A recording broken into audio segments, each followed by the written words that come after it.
मेहुल को राज का फोन आता है कि उसके आईडीएमबी बैंक अकाउंट के साथ छेड़छाड़ हुई है। राज बताता है कि उसने करीब 2:10 पे आईडीएमबी के एटीएम से 5,000 रुपए निकाले थे, लेकिन उसे मैसेज सुबह आया और जब उसने अकाउंट चेक किया तो उसमें से 10,000 रुपए कम थे। किसी और ने भी उसके अकाउंट से 5,000 रुपए निकाले हैं। दूसरे दिन मेहुल को समीर का फोन आता है कि उसके आईडीएमबी अकाउंट से भी डबल पैसे डिडक्ट हो गए हैं। उसने रात को करीब 2:15 पे पैसे निकाले थे, लेकिन उसे भी मैसेज सुबह आया और अकाउंट चेक किया तो किसी और ने भी उसके अकाउंट से पैसे निकाले थे। मेहुल को इन दोनों इंसिडेंट्स में कुछ सिमिलैरिटी लगती है। लॉजिकल आर्मी, क्या आप सोच सकते हैं क्या क्या similarities?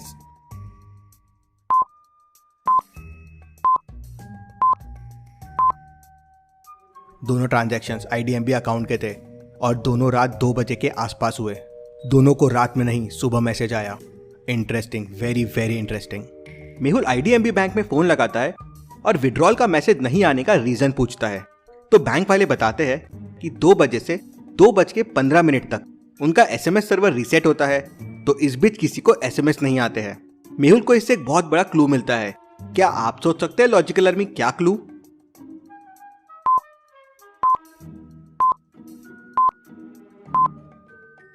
This is very interesting. मतलब चोर को पता है कि इन 15 मिनट में एसएमएस नहीं आते हैं, इसलिए वो बाद में जाके पैसे निकालता है, जिससे एक बार ही एसएमएस आए और लोगों को समझ नहीं आए।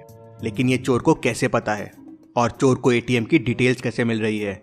ऐसे ही चोरी के 2-3 और कंप्लेंट्स आते हैं, तो मेहुल बैंक से एटीएम के बाहर के फुटेजेस मंगवाता है। फुटेज 1, राज पैसे निकाल रहा है। फुटेज 2, समीर पैसे निकाल रहा है। फुटेज 3, सिमरन पैसे निकाल रही है। क्या आपको इन तीनों फुटेजेस में कुछ सिमिलैरिटीज मिल रही है? सोचिए लॉजिकल आर्मी।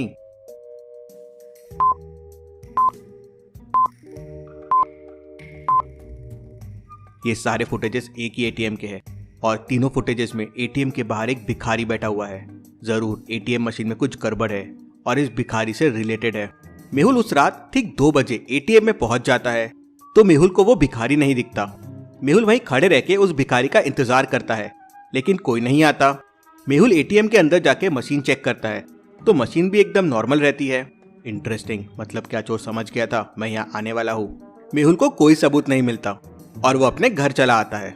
अगले दिन मेहुल को फिर 3-4 कॉल्स आते हैं कि उनके अकाउंट से डबल पैसे डिडक्ट हो गए हैं। किसी ने उनके एटीएम से पैसे निकाल लिए हैं और इस बार दूसरा एटीएम था, लेकिन टाइमिंग वही था, 2 AM के अराउंड, और आईडीएमबी बैंक था। मेहुल एटीएम के फुटेजेस देखता है तो वापस वही बूढ़ा भिखारी बैठा होता है। ये बूढ़े भिखारी का इस चोरी के पीछे बहुत बड़ा रोल है, लेकिन कैसे कर रहे हैं चोरी ये लोग? मेहुल रात को 2 बजे के पहले ही एटीएम पे पहुंच जाता है, लेकिन वापस उसे वहां कोई नहीं मिलता। ना भिखारी मिलता है और ना मशीन में कोई गड़बड़ मिलती है। मेहुल फिर क्रिमिनल्स को नहीं पकड़ पाता। अगले दिन फिर वही घटना होती है, सब कुछ सेम लेकिन एटीएम अलग। मेहुल एटीएम के पैटर्न को समझने की कोशिश करता है। पहले दिन 101 आईडीएमबी बैंक, दूसरे दिन 202 और तीसरे दिन 303। मेहुल समझ जाता है कि अगले दिन चोरी कौन से एटीएम में होने वाली है। क्या आप इसका जवाब दे सकते हैं लॉजिकल आर्मी?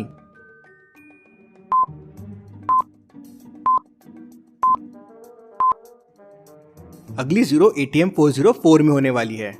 फर्स्ट और थर्ड डिजिट एक से इंक्रीमेंट हो रहे हैं। मेहुल अगले दिन रात 2 बजने से पहले ही उस एटीएम के पास पहुंच जाता है, तो देखता है कि वो भिखारी बाहर पहले से बैठा हुआ है। मेहुल एटीएम के अंदर जाता है एटीएम मशीन चेक करने के लिए, तो उसे मशीन के नंबर पैड के ऊपर एक स्कैनर दिखता है।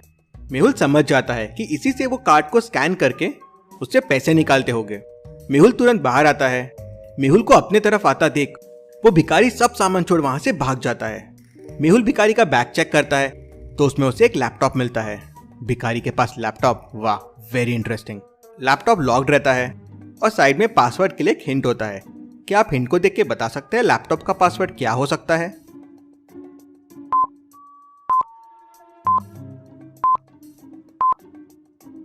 वन प्लस टू होता है 3 और 3 का डबल होता है 6। वैसे ही 3+1 है 4 और 4 का डबल है 8। मतलब नंबर्स का जो एडिशन आएगा उसका डबल आंसर है। तो कोड के लिए 4+3 हो जाएगा 7 और 7 का डबल हो जाएगा 14। मेहुल कोड 14 प्रेस करता है तो लैपटॉप खुल जाता है। मेहुल लैपटॉप को देख के दंग रह जाता है। लैपटॉप्स के जरिए उन अंदर वाले सेंसर्स को कंट्रोल किया जा रहा था। जब भी यूजर एटीएम में कार्ड डालता था वो सेंसर्स कार्ड को रीड करके डिटेल्स यहाँ भेज दिया करते थे और उनको कॉपी करके नकली एटीएम बनाया जाता था जिसके जरिए पैसे निकाले जाते थे। मुझे उस हैकर मतलब उस गरीब आदमी को ढूंढना होगा। मेहुल उस भिखारी को ढूंढना शुरू कर देता है। सुबह होने लगती है। तभी मेहुल को फुटपाथ पे 3 लोग बैठे हुए दिखते हैं। मेहुल उन्हें ध्यान से देखता है और समझ जाता है कि उनमें से एक वही भिखारी है और यहाँ छुपने की कोशिश कर रहा है। लॉजिकल आर्मी, क्या आप बता सकते हैं तीनों में कौन भिखारी है, ए, बी या सी? सोचिए और आपका आंसर कमेंट कीजिए।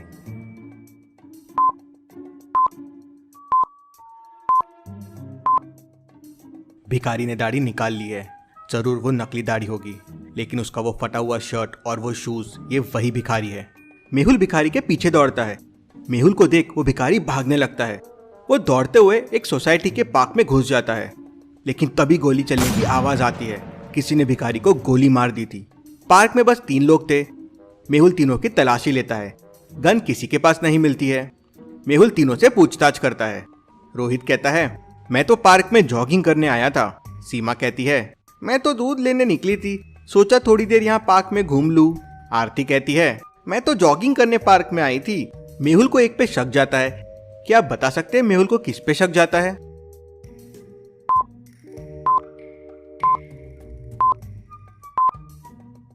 कोई इतनी सुबह अगर जॉगिंग करने आएगा तो वो जीन्स और स्लीपर्स में कभी नहीं आएगा। और स्लीपर्स में ये मिट्टी कैसी? यहाँ तो आसपास कोई मिट्टी नहीं है। मेहुल रोहित से और पूछताछ करता है तो रोहित बताता है कि उसने गन गार्डन में ही छुपा दी है और उसी ने भिखारी को मारा है। लॉजिकल आर्मी, क्या आप इस सीन को देख के बता सकते हैं गन इस पार्क में कहाँ छुपी हुई है? अच्छे से सोचिए।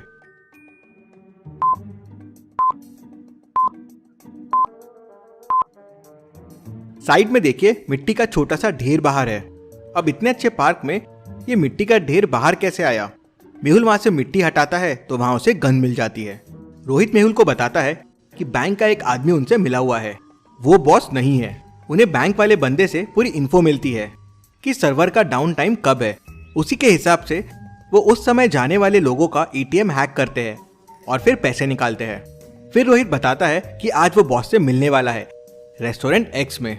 मेहुल रेस्टोरेंट एक्स पहुंच जाता है और एक टेबल पे जाके बैठ जाता है और बॉस का इंतजार करने लगता है। वेटर मेहुल को कॉफी लाके देता है। कॉफी पीते से मेहुल बेहोश हो जाता है। मेहुल की जब आंखें खुलती है तो वो एक गार्डन में पड़ा हुआ होता है। मेहुल वहां से सीधे वापस रेस्टोरेंट एक्स की तरफ जाता है। क्यों? मेहुल वापस रेस्टोरेंट एक्स की तरफ क्यों जाता है? बॉस तो वहां आके चला गया होगा। मेहुल इतना कॉन्फिडेंट क्यों है कि बॉस वहीं होगा? सोचिए लॉजिकल आर्मी।